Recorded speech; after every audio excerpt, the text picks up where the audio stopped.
Hello, hello, hello, and welcome. I'm Mehran Khalili. We are DiEM25, a radical political movement for Europe, and this is another live debate with our coordinating team featuring subversive ideas you won't hear anywhere else. And today, we're talking Elon Musk and Twitter. 6 weeks ago, the world's richest person took over the social media platform in a $44 billion deal. He promised to turn the digital town square into a haven for free speech and make its content moderation rules less arbitrary, more transparent. Since then, though, there's been chaos and confusion on both the business and the tech side of the platform. Half of the company's staff have been fired, prominent accounts banned and unbanned. Internal documents from the previous Twitter team have been published suggesting government actors urging the platform to censor their political opponents or legitimate news stories. And regulators and even other big tech companies like Apple have threatened to clamp down on Twitter due to concerns about hate speech.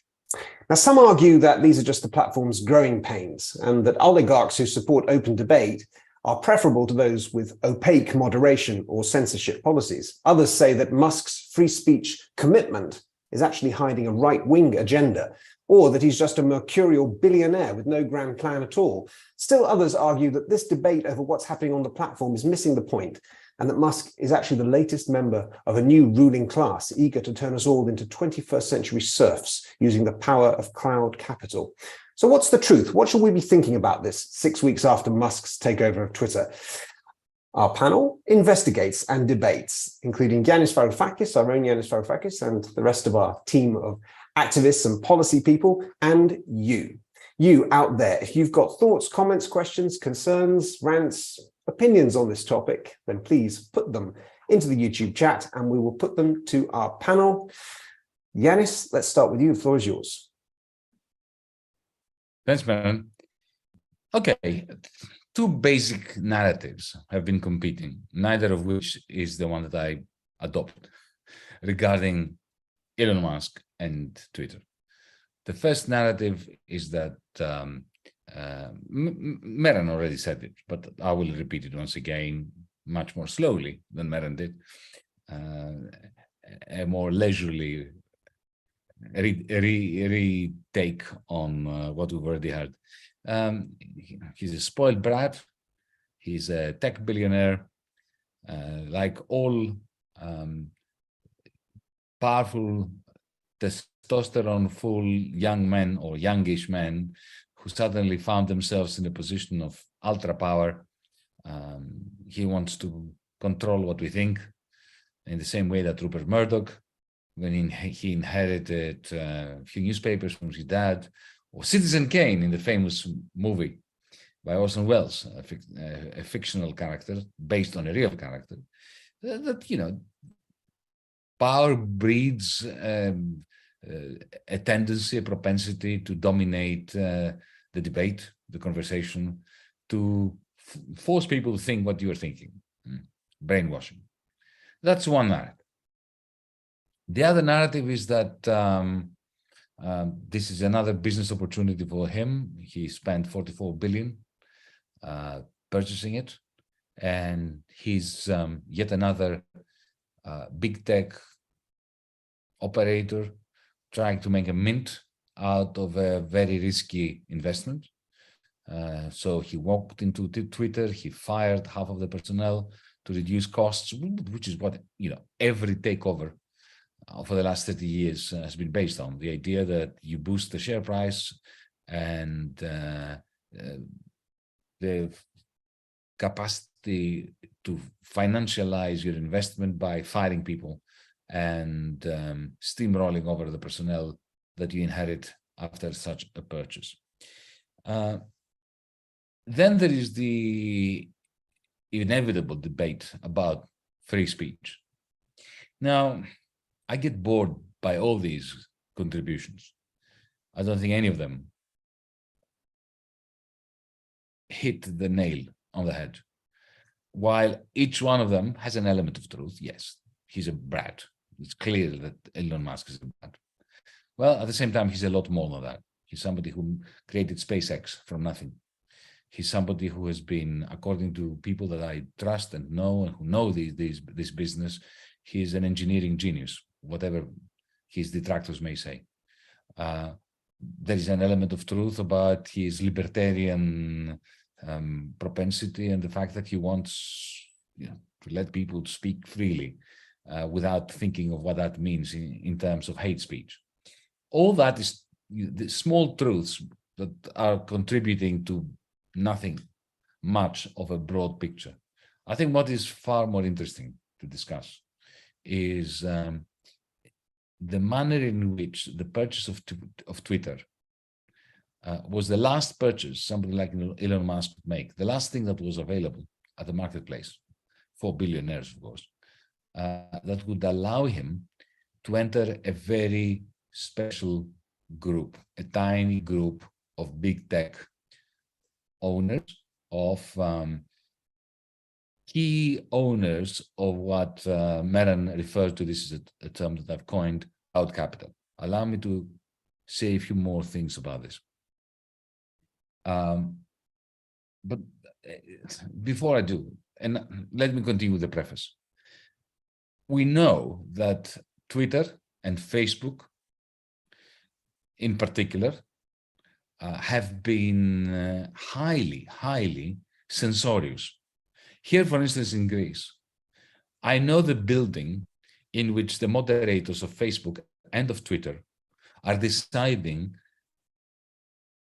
who in this country, amongst activists, politicians, opinion makers, journalists in Greece, get blocked and who don't get blocked. And they have nothing to do with people in Silicon Valley. This is an office comprising people who are very close to the Greek oligarchy, who run the Greek moderation of both Twitter and Facebook. And I have friends who have been blocked for years by Twitter, by Facebook, for telling the truth, while the Nazis and the fascists are roaming freely. So I reject wholeheartedly the notion that Elon Musk took over Twitter and now suddenly we have a problem. We've always had a problem.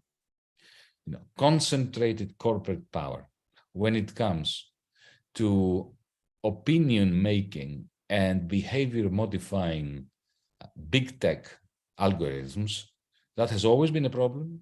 And I don't believe that Elon Musk has made it worse, personally. Okay, end of the preface, going straight to my hypothesis. Jeff Bezos with Amazon, Bill Gates with Microsoft, the good people in Google with the various platforms that they have, Mark Zuckerberg with Meta and Facebook and WhatsApp and all that, and Instagram. They have had something that Elon Musk lacked until he purchased Twitter. In other words, they had a form of capital in their ownership, which I call cloud capital, which, unlike machines of yesteryear, diesel engines and industrial robots, other kinds of capital, in other words, the run-of-the-mill capital, physical capital, which is nothing more than produced means of production. So an industrial robot is a means of production that has been produced. That's what the definition of capital is. But the platforms that I mentioned belong to Jeff Bezos and Google and so on. And the reason why I call it cloud capital is because it is not just a produced means of production, but it's also a produced means of modifying behavior. There were always capitalists who invested in modifying behavior. So, you know, advertising, the advertising agencies and marketeers who were employed by, you know, Henry Ford and, General Electric and General Motors and Barclays Bank and, Deutsche Bank and so on. For decades, they were employed in order to modify people's behavior and to modify it in a way which is creating more monopoly power or oligopoly power for the conglomerates that employ them. Yeah. Anybody who has watched Mad Men, the magnificent American television series, knows what I'm talking about. Don Draper is the epitome of that human capital, the purpose of which is to modify people's behavior to create higher price cost margins for the people who employ this human capital, like Don Draper, the great advertisers and marketeers. But what is happening with the algorithms that I mentioned, the platforms, cloud capital, is that this is automated. Don Draper has become automated. Don Draper has become part of the cloud.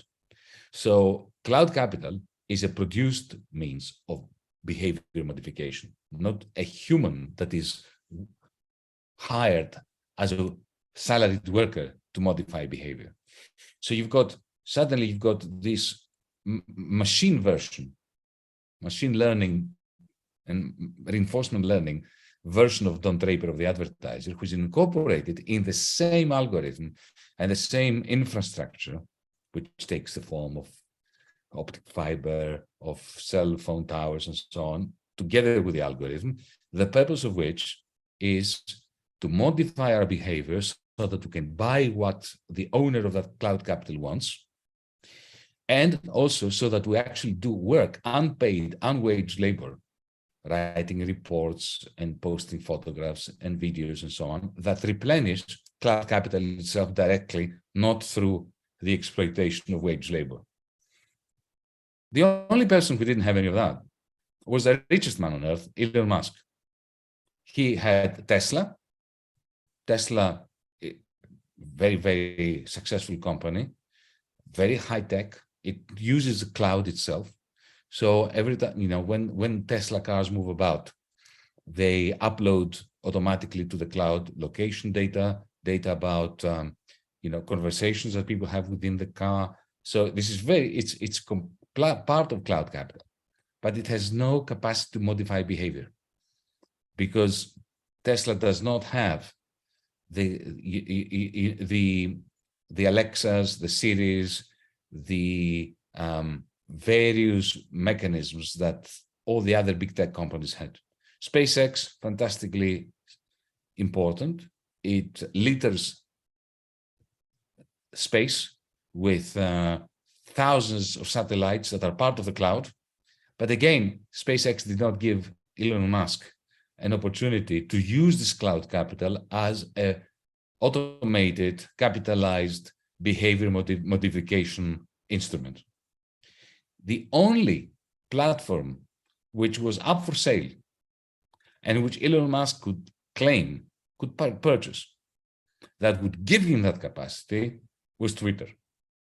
And if you look at one of his own tweets before he purchased Twitter, he responded to a question as to what he is planning to do with Twitter when it was being discussed that he might be purchasing Twitter. He said, I wanted to turn it into an everything app. And that's, in my estimation, what he meant. He meant that he wants to acquire the cloud capital facility, the capacity, ownership of produced means of behavior modification that all the other big tech moguls had and which he didn't have. And I think it is important to look at it from that perspective. Free speech versus moderated speech, boring.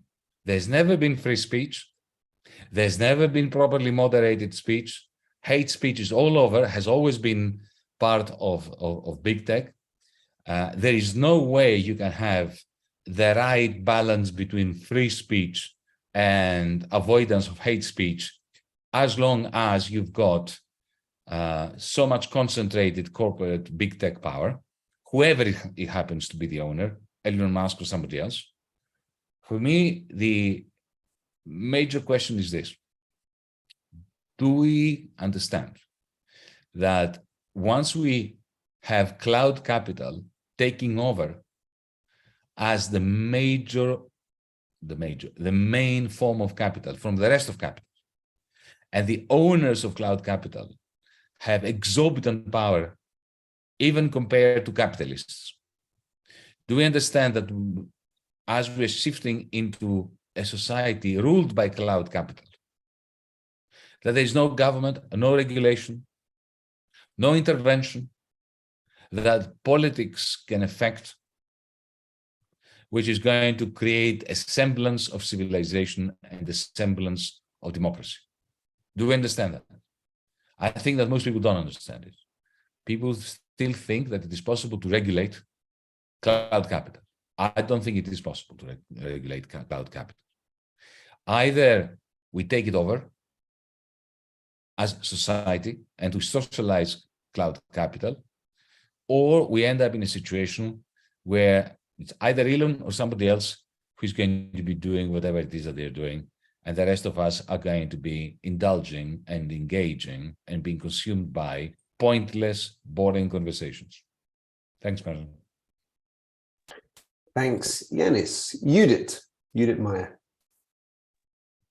Thank you. Of course, I fully agree with Yanis. This is a really worrying, situation. It's not just a takeover, but especially after the takeover, Twitter is the #1 place, in my opinion, is the #1 place on the internet if you want to politically influence people who are not yet your friends.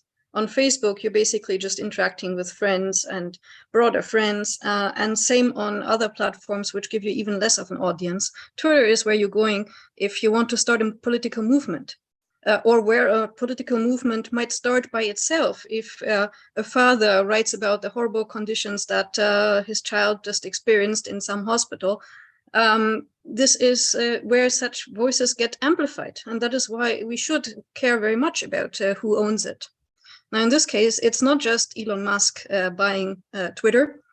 It's, this is a general tendency. Whenever Elon Musk does something, it's always reported as Elon Musk does this. But in fact, there is an alliance of different investors who bought Twitter, which includes the Saudi government, the Qatari government, Larry Ellison also, several banks and so on. Larry Ellison, you may know from the campaign to claim that the Biden election was not legitimate, and to try to overthrow the results of that. So I'm really uncomfortable with him being involved in our online marketplace of ideas now. But in the end, whether Twitter is owned by people leaning Democratic Party or whether it's owned by people leaning Republican Party or Trump, neither side is going to be very friendly to radical leftists like us. We can argue which one is more likely to censor us, but they are both worse. What I would like to draw your attention to is really where this is placed in the context of the internet wars, this power struggle that is going on between these large companies, social media companies, and national and European legislators, because that is something that has been underreported right now. They are trying to regulate these big companies, and they are having some amount of success. And this is also a part of who is going to finally control what we can say on Twitter and how friendly it will be to independent voices finding traction, the regulation of algorithms and so on. So to allow me to quickly situate us.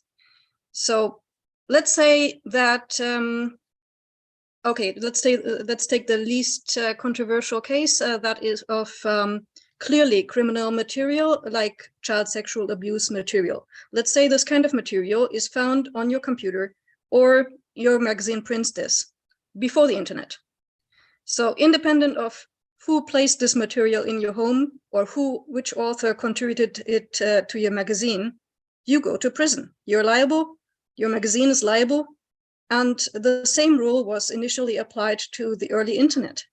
You're liable if child sexual abuse material is found on your blog or if it's found on your forum. And this liability rule prevented the creation of giant social media because they just couldn't afford to have random strangers post whatever criminal stuff they wanted on a large platform and possibly get a lot of traction, like on Twitter or on Facebook. But then in the 2000s, the legislators decided that there must be an exemption from this liability, at least for, say, phone companies or web hosting companies, which may have users downloading stuff that they don't actually know, and they don't have the means to check, to control. So there was this 2000 e-commerce directive, which granted an exemption from this general liability, at least for companies like phone companies and web hosting companies. And then with social media and so on, basically national, okay, this e-commerce directive was at the EU level. Now there came national laws, like in Germany, the NetzDG and the French Loi Avia, which are trying to extend this directive and make it clearer what happens in the case of social media or really, really large forums and chats, if someone posts criminal material there. And this created like a real patchwork of different rules, which makes it really difficult for any company to survive, especially the small companies that don't have dozens of lawyers in each country. That is why there is now this Digital Services Act, the EU's Digital Services Act, which just got passed. There was a big debate up until November, and it will finally be applied next year, which is bound to be to make things clearer, at least for providers of such huge forums. And the basic assumption is that there is a liability exemption for anyone who doesn't know that they are hosting others' illegal content, assuming that only if they act immediately to remove it as soon as they are made aware of that. And I think that's quite a reasonable approach. I mean, if you're hosting, I don't know, 1 million different blog posts a day, you cannot just read it all. But if someone tells you that there is some child porn among it, then yes, of course, you should remove it. And if you don't remove it, then you're liable. It sounds pretty reasonable to me.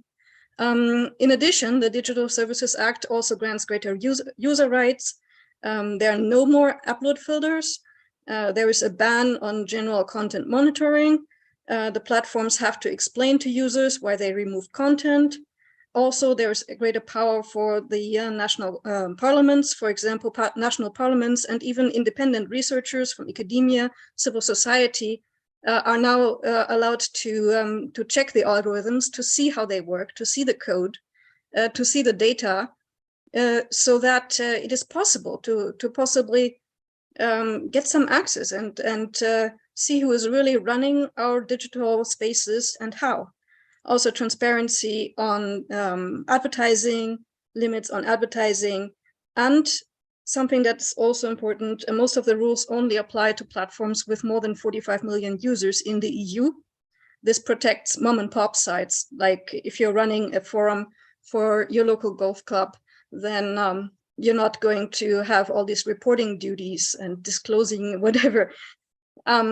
So in the Electronic Frontier Foundation, which is the primary authority when it comes to new net legislation and online free speech, they're in favor of this. The Human Rights Watch and Amnesty International are in favor of this. This could be a good law. I mean, even if it comes from the EU, sometimes we have to recognize that it's a good initiative. The bad thing is, of course, that the EU Commission will have the direct supervision and enforcement powers over the largest platforms and search engines, and not the national authorities. The national authorities can only impose much smaller fines, and they're generally not responsible anymore for Facebook and Twitter and so on. And we at DiEM25 know that the EU Commission is a terrible, undemocratic institution. They should not be the ones to make the final calls. So we need to democratize the EU. But the good news is, once we have democratized the EU, we will have the power over this marketplace of ideas. And in the meantime, we have empowered national authorities and empowered users. So I'm relatively optimistic. I mean, it's terribly difficult to run online services without having a global federation with global laws and global authorities. But it's a step in the right direction, I would say. And well, we'll see whether it succeeds in placing some regulation on this Wild West that currently exists. Thank you, Judith. A couple of questions and comments from the chat. Bayram says, I think Elon Musk will start the rise of Web 3.0. So Elon will integrate Twitter into blockchain. Ipatios asks, what do we think about the Twitter poll that Musk conducted about pardoning Assange and Snowden, which resulted in 80% of 3.3 million votes in favor of pardoning them? And David Baum, a question more for Yanis, says, yes, behavior modification, but to what end? What does a cloud capital oligarch want, ultimately? Let's give the floor to Lucas Febraro, our comms director. Lucas. Thanks, Madden.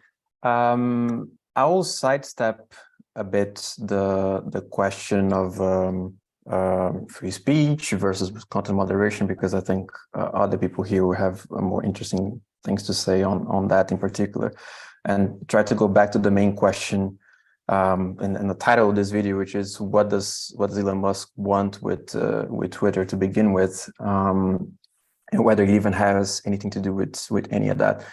I think Yanis's analysis is extremely pertinent, and it's something that, for me personally, I've been concerned with it for a long time, which is the ownership of cloud capital, and what does that mean for us, not just today, but in the future as it evolves, because obviously it's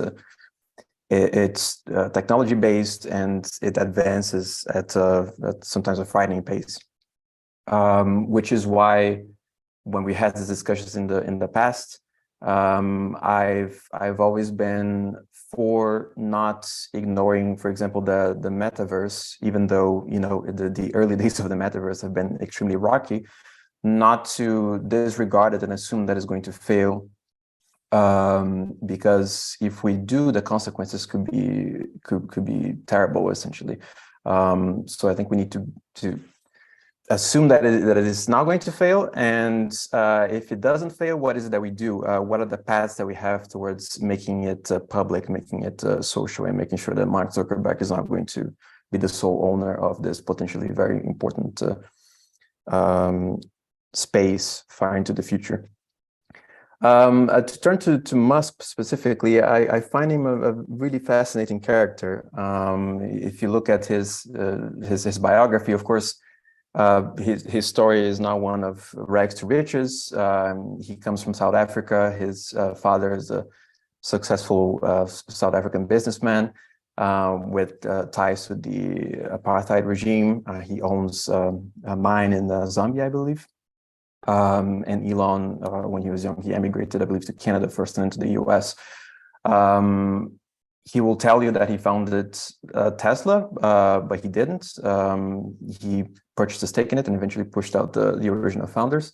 With PayPal as well, he was involved with PayPal, but he was. My understanding is that he was the company. What he brought into PayPal wasn't what became the essence of the business, and eventually he was sort of pushed out a bit because he was found to be too difficult to work with, and that's sort of how he made his personal fortune initially, anyway.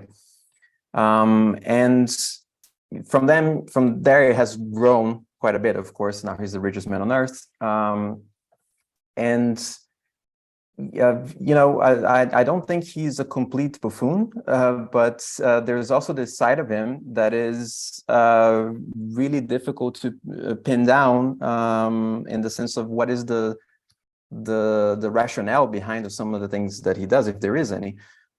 So, you know, that has been in full display since he acquired Twitter. But even before that, I remember a few years ago, he smoked marijuana live on Joe Rogan's podcast, and Tesla's stock crashed that day. I believe a senior executive also resigned. And when he purchased Twitter, it included in the share price, there's a marijuana joke in the number for 20, which he rounded up the number essentially, and ended up costing himself more money in order to do that.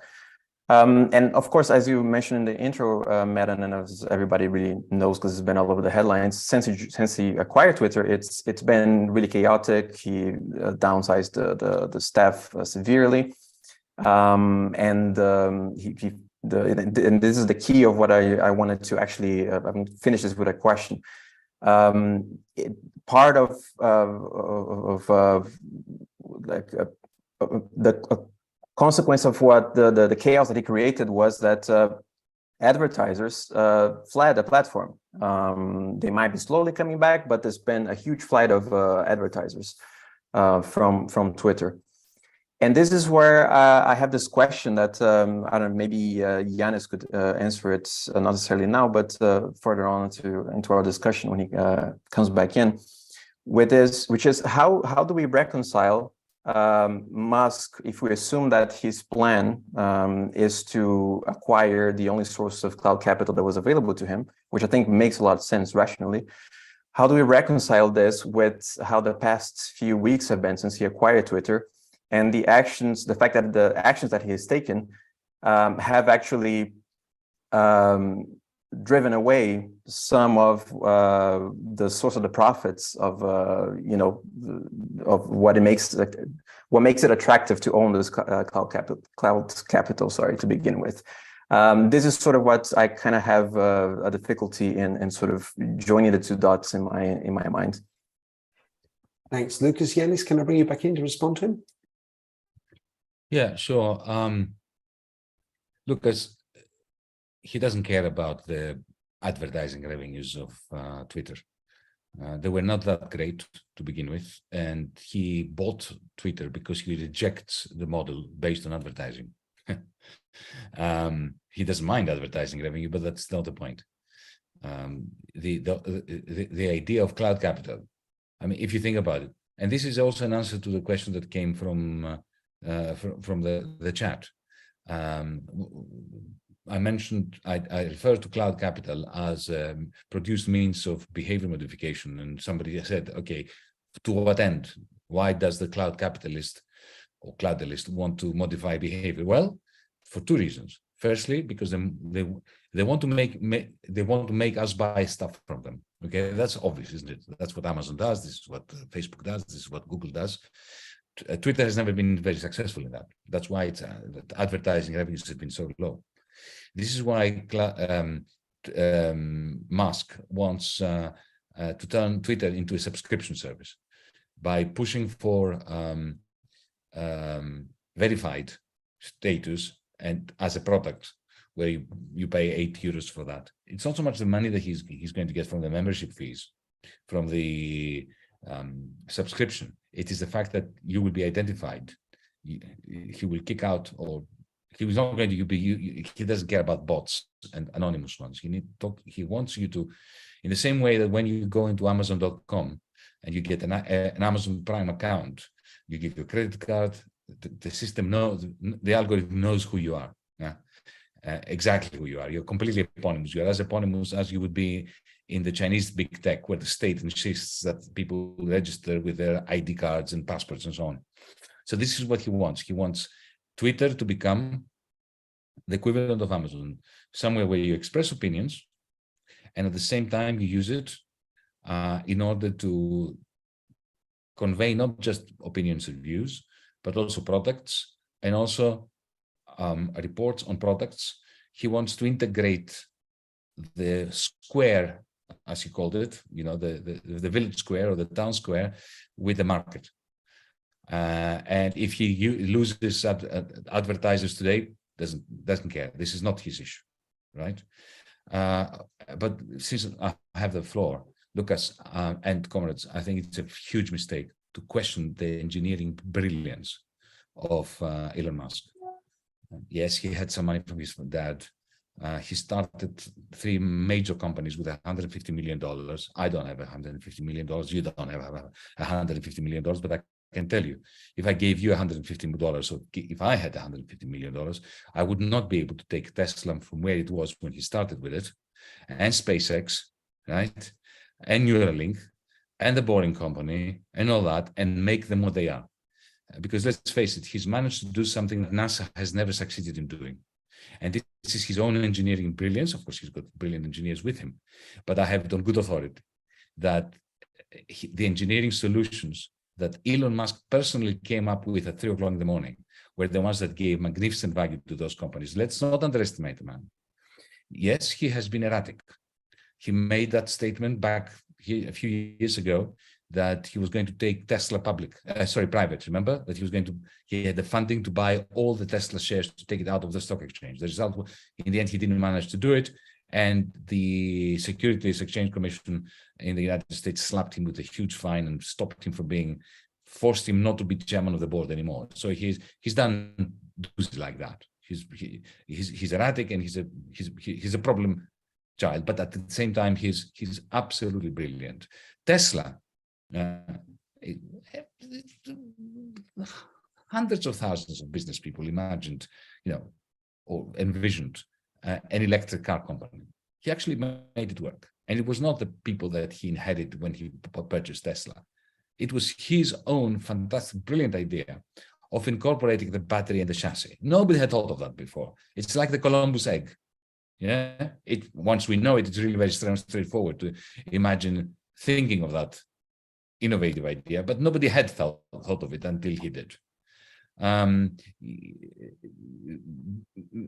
Remarkable innovations when it comes to brain-computer interfaces that he, as I said, I'll say this once more, I've got it, I have inside information of how he came up with ideas that the best computer engineers had not thought of, on how to make a computer speak to a human mind. So the guy is brilliant. He doesn't deserve the billions that he's got. Nobody deserves those billions. In the same way that I keep saying that Jeff Bezos is a fantastic businessman, and I'm not, and he deserves to be much richer than I am, but he doesn't deserve 240 billion. That's another matter. This has to do with the way in which cloud capital begets cloud capital, and how wealth begets wealth. And that's got nothing to do with the brilliance of these people. It's got to do with, the capacity of concentrated power to amass values that other people are creating. But let us not go from that critique of capitalism and of cloud capital, of all sorts of capital, to questioning the caliber of the thinking of what is a highly problematic person like Elon Musk. Thank you, Yanis. Amir Kiai, policy coordinator. The floor is yours. Thank you, and hi, and good afternoon, good evening to everybody on this live stream of a new ruling class eager to turn. So, of course, something that's on this debate, we have to also remind ourselves that the issue goes beyond, Elon Musk and Twitter, or for that matter, Mark Zuckerberg and Facebook and so on. It's about, and as we discussed this in our technological sovereignty policy paper, it's about the ability for mass democracies to actually exist, since the technological monopolies are affecting what we see, what we hear, and alter our opinions in that sense. So on this issue, it's important to reconsider democratic control over public policy, and thus then democratic control over these platforms, because regulation is not possible. And the only alternative would, as Yanis also mentioned earlier, would be socializing these platforms. And the one model, of course, we've had and we've talked about is for workers to own the platform on the model of one worker, one share at the very least. Then something else that Judith also touched upon earlier was the global laws and regulations. And this would essentially mean moving a significant chunk, and I mean this in a legal sense, of these platforms away from Silicon Valley and away from US jurisdiction. So there's been some discussion globally on how best this can be done, of course, primarily at the Internet Governance Forum. The 17th edition of it actually just finished in Addis Ababa last week. However, this UN conference continues to be a talking shop and hasn't really been effective in pushing this idea of democratizing public policy and democratizing these platforms. There's also the potential for the International Telecommunications Union to take this role, but there's been lots of wrangling within that body, and it's also hasn't been effective. Within the UN itself, cyberspace falls within the first committee of the UN. And that's the issue of disarmament and international security and not democracy. So there isn't really much space except the international law mechanism of common heritage of humankind, which applies at the moment to international seafloors and elements of outer space and so on. So there's some potential areas where through concerted effort, it's possible to, from a regulatory point of view, take out these platforms out from US jurisdiction and into like multilateral framework in trust for all of humanity. Thanks. Thank you, Amir. Johannes Fehr, our volunteer director in Germany. Go. Thank you to all of you. Very insightful discussion so far. I want to share something that Elon Musk wrote on Twitter on July 24th in 2020. He wrote that the second US government stimulus package is not in the best interest of the people. Someone responded to Musk soon after, you know what wasn't in the best interest of people? The US government organizing a coup against Evo Morales in Bolivia so you could obtain the lithium there. Musk wrote in answer to that, we will coup whoever we want, deal with it. That happened 2 years ago. That's someone's account is still banned today. Musk later deleted his tweet and he answered below, also we get our lithium from Australia. This is, of course, just, one tweet. It's fastly written. It can be, mistaken, taken back. But with that, I'm a little bit skeptical of people, put him, like his political stances in terms of free speech and, the equality of everyone a little bit into question. Do I think that he is worse than the previous owner of Twitter's? I don't think so necessarily. I think also before it was owned by international capitalist, different international capitalist fractions. And I think, free speech was certainly not there, as it is not on other privately owned platforms like YouTube, the one we're speaking on today.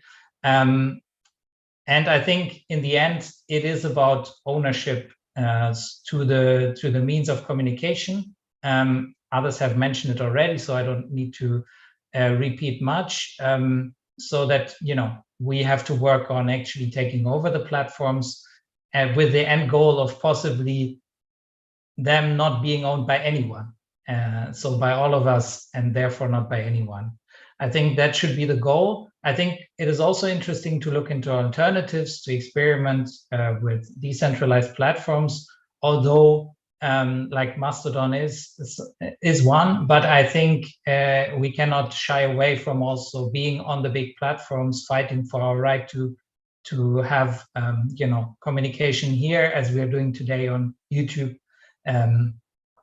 Speaking about Twitter, and then on the comments that was put about the Musk's poll about Julian Assange and Edward Snowden, if they should be pardoned. I think if this Twitter takeover at least helps a little bit with Julian Assange and Edward Snowden to be pardoned and to get the freedom they deserve, then at least it had something good coming out of it. So let's hope for that. Thank you. Thank you, Johannes. If I may, a couple of comments that I have on this. I think this is a fascinating debate because it shows the kind of multiple layers of this issue. You've got the business issue, you've got the censorship issue, you've got the hate speech issue, which we haven't really delved into. And I think it's totally fair that the idea of Musk being the first of a new generation of cloud capitalists is probably the most concerning. And we should definitely organize against that. But I'm interested in what we can do right now, what can be changed right now. And that's why the issue of speech on the platform and how it has been moderated to date is really something that jumps out at me. And I'll explain why. I mean, I'm interested in activism as a pursuit. I'm interested in how people can influence the world around them. And like it or not, Twitter is the prime domain in which elite opinion is influenced online. It's not the only domain, but it's a key part of that. So, I mean, let's rewind a couple of years ago to the COVID lockdown times. Now, I don't necessarily subscribe to any of the views I'm going to explain here, that I'm going to air here, but when there were people that queried the efficacy of vaccines, they were downgraded. Their speech was shadow banned, sometimes banned entirely. When there were people who would question the origin of COVID, the idea that it leaked from a lab, this was that they were banned, or there were messages that were appended to their tweets that said that this was disinformation. And now that's a theory which is widely accepted to be plausible. We still don't really have the origin story correct. But whether or not you accept these things, we should be able to debate them. And that's an urgent issue. And what's happened since Musk has taken over Twitter is quite fascinating, because you see the establishment media, the legacy media, clashing very brutally with Musk. You see that the stories about Musk are incredibly negative. And every time there is some kind of a leak or information that comes out about how the old Twitter regime was censoring posts, colluding with the Democrat Party, with the FBI, with the CIA, maybe other governments, in order to suppress the speech of their political opponents, or sometimes legitimate news stories, it's poo-pooed. It's like, oh, it's a nothing burger. And it's very telling. And I think that is something which we need to keep a very close eye on, because if the landscape is not free, then we're in big trouble in terms of what we can influence and what we can't. So that's the part that really gets to me. That's all I'm going to say on that. Who else? Oh yes, Eric Edmond. Next, you have the floor. Political director, DiEM25. I hope you can hear me. I live with a strong Moroccan minority in my neighborhood, and I hear they just beat Spain on penalties in the World Cup. So if there's a lot of background noise, it's because of that. Congratulations to any Moroccan viewers whom I have, although I assume most of you are watching the World Cup instead of this. Although you shouldn't this year. So what I wanted to say ties in a little bit with what Mehran and Yanis have been saying. First of all, there is, the bias of false prior and agent detection and all of these things. And, just because Musk is a brilliant engineer does in no way make him a brilliant manager of people, or in any way a person who should have any kind of power in society. And even if he was gifted with both of these gifts, a brilliant engineer, brilliant mind, and also a fantastic leader of people, that does not mean that he should be in a position to be given that kind of power on the basis of his mythical riches.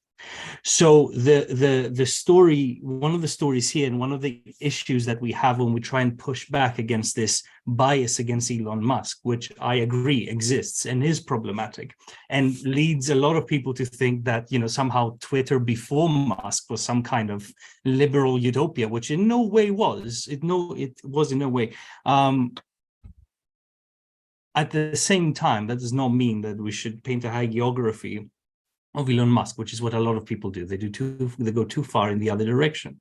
And I think that is also problematic, because at the end of the day, what this all is, it's a capitalist story. It's a story of profit. And that means that the buyover of Twitter is a story of profit. And we stand to benefit from it only if Elon Musk can make money off us, or if somehow he is some kind of enlightened despot. which is exactly the same kind of foundation on which people hoped to benefit from their overlords back in the Middle Ages. You know, you either hope that they stood to profit from defending you and your life and your lands, or that they had, you know, Melanchthon or Erasmus as their teacher growing up in some palace in Europe, and therefore were some kind of humanist blimp to the overall authoritarian story of rulers. And we are going in a direction where we are basically becoming once again beggars to these kinds of power structures. And we need to push against that. That is the bigger story, that it's not whether or not Elon Musk will make Twitter better. It is the fact that Twitter was terrible to begin with. Whether or not Elon Musk will make it better is neither here nor there, because he shouldn't have the ability to influence public. Well, it's not even a public space, is it? I mean, it's a public space that we are allowed to use in order to make money for others. But we fall under the illusion that these spaces are public, indeed, because they should be. And they need to be spaces where we have the ability to speak freely and to compete with our ideas freely, but not because we are allowed to do so because it's making somebody money or because Elon Musk was good enough to let us. And this is the part of the story that we need to stick to and remember to underline. And I'm really sorry if I'm not being very coherent or eloquent right now. But I think that is the part of the debate that also needs to be highlighted, that whether or not the Elon Musk buying Twitter is good or not is neither here nor there. The biggest story is that none of this should be happening in the first place, and these kind of pseudo public spaces need to become truly public if we're going to have a freedom of speech in them. Thank you, Eric. Judith, can I bring you back in?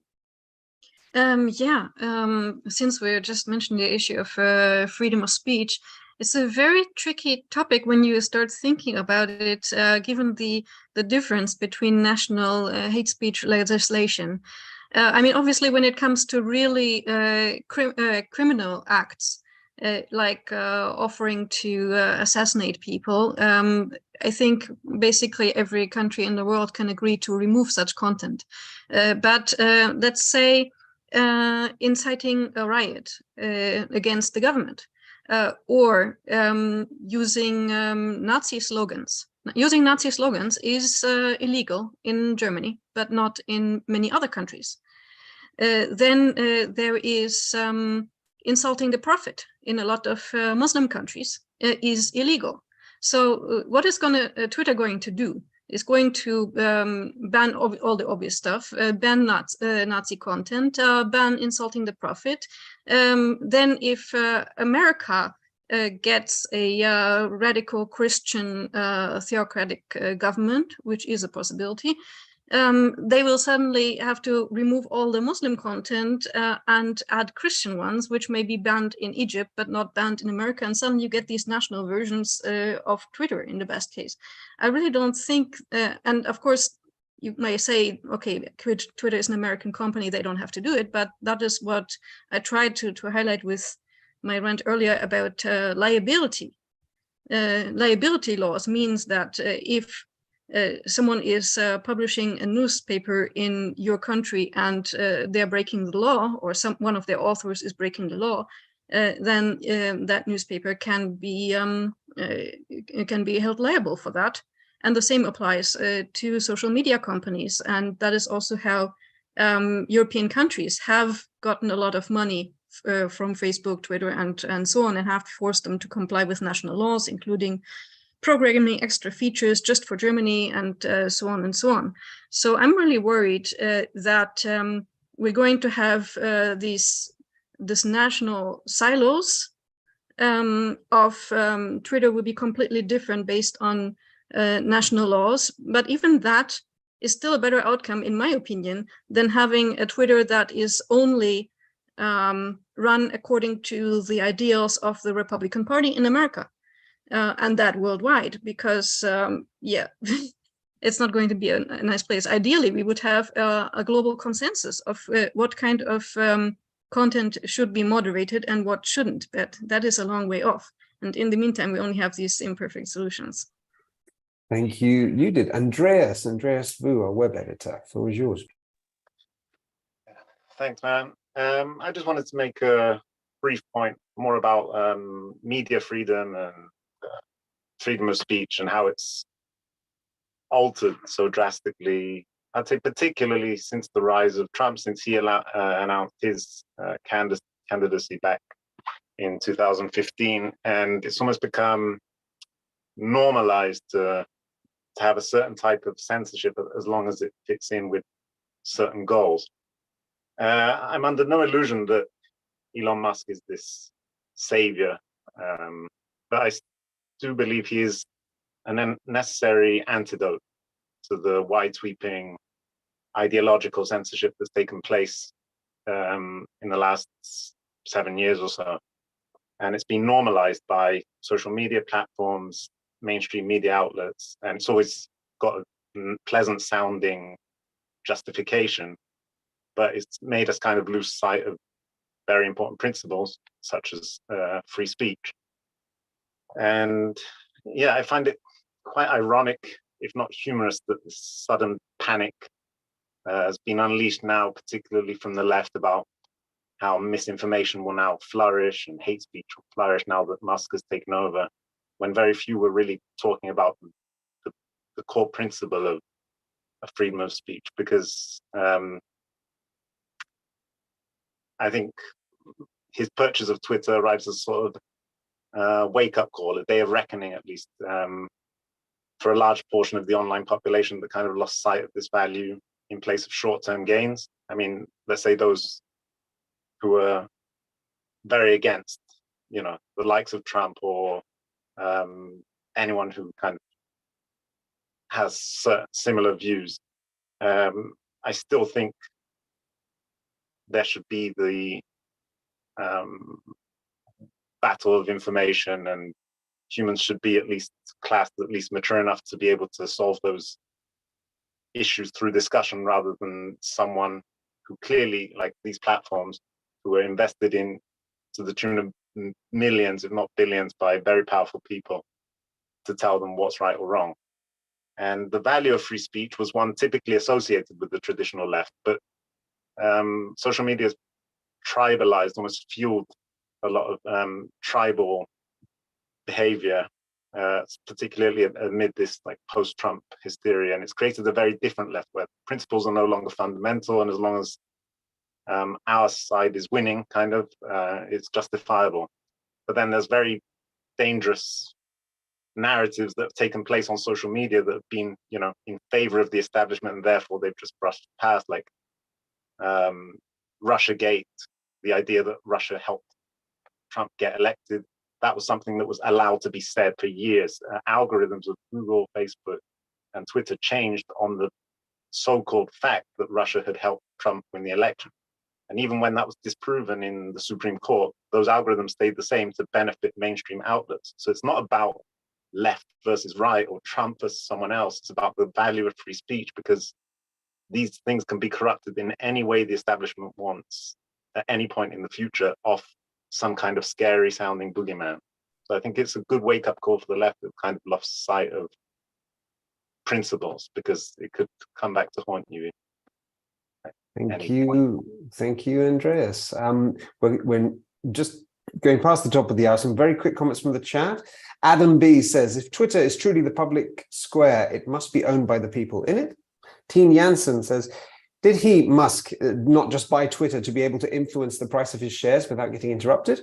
And Lynn Barnes adds that censorship is unnecessary because laws are in place to deal with illegal acts. Yanis, if I can bring you in to conclude, floor is yours. Well, briefly, if somebody were to ask me, so what should be done? Already 50% of the answer has been offered, has been tabled. It's a view that many of us share, that there should be no share markets, and ownership should be on a cooperative basis. So every company, however it's big, medium-sized or large, should be run on the basis of a one employee, one share, one vote. If you have that, then it wouldn't be possible for anyone to actually buy a company. Right? There would be no share market. You wouldn't be able to buy shares. You could and you can work for a company, and then you would have one share in it, and you would be one of N, where N is the number of employees. And if you and I didn't like that company, we could start our own with N equals 2, you and me, and then we could bring other people in. So that's 50% of the answer. But there's the other 50% to stop the silos that Judith was talking about. Interoperability, right? So the reason why I will never leave Twitter, however good Mastodon or whatever it is I've got 1 million followers, right? And I'm not going to leave them behind, and I cannot carry them with me. Even if I know who they are, okay, I cannot persuade them. I mean, even if most of them wanted to follow me in some other platform, they wouldn't have the time to do it. They wouldn't be bothered. Okay, so this is the reason why we stay in certain platforms. It is because there is no interoperability. Imagine if telephone companies, mobile phone companies were like that, and you could only speak to people. You know, if you were with Vodafone, you could only speak to people that had Vodafone accounts. Okay, yeah, then again, that would be great for Vodafone if it was the first mover, the one with the first mover advantage, because nobody would. I mean, even if another company offered us much better terms and better service and faster connections and so on, we wouldn't go there because we wouldn't be able to talk to anyone of our friends who are with Vodafone, right? Cell phone companies, mobile phone companies would love to do that, but they were not allowed to do it.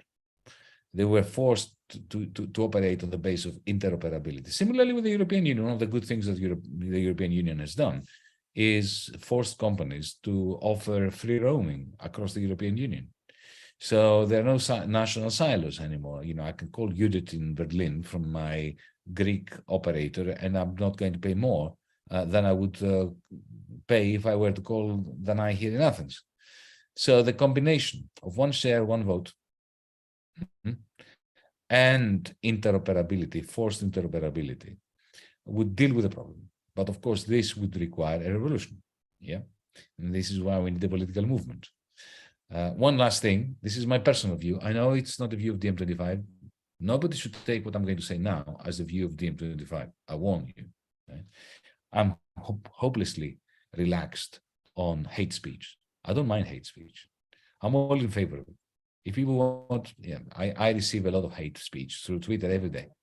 There are millions of, hundreds of thousands of bots here in Greece that are shitting on me 24 hours a day. Personally, I believe in the right of Nazis to express Nazi views on Twitter, in newspapers, in their, I think that it is a gross error of the Federal Republic of Germany to ban Nazi views. I think that what we need to do is we need to suck the oxygen from around them, the oxygen of people willing to listen to them, not to ban them. This gives them a certain degree of kudos amongst the marginalized. I don't even mind disinformation. Flat earthers coming up with huge treatises on Facebook and against vaccines, against the notion that the earth is not flat, against Darwin.